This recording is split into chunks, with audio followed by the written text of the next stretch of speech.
Police उपनिरीक्षकांचे खळबळजनक वक्तव्य, परळीत गुन्हा दाखल. परळी शहरात निवडणूक विभागाच्या तक्रारीवरून पोलीस उपनिरीक्षकांविरुद्ध गुन्हा दाखल.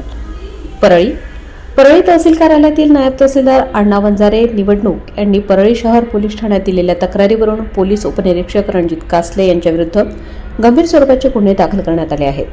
फिर्यादीच्या म्हणण्यानुसार दिनांक 18 एप्रिल 2025 रोजी संध्याकाळी 6 वाजता तहसील कार्यालयात आरोपीने त्यांच्या बँक खात्यात 10 लाख रुपये जमा झाल्याचा उल्लेख करत हे पैसे परळी विधानसभा निवडणुकीदरम्यान ईव्हीएम मशीनशी छेडछाड झाली तरी गप्प बसण्याच्या उद्देशाने दिल्याचे वक्तव्य केले.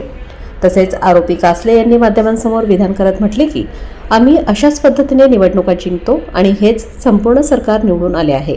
अशा वक्तव्यांमुळे निवडणूक प्रक्रियेवर व सरकारवर जनतेमध्ये अविश्वास निर्माण होण्याचा धोका निर्माण झाला आहे.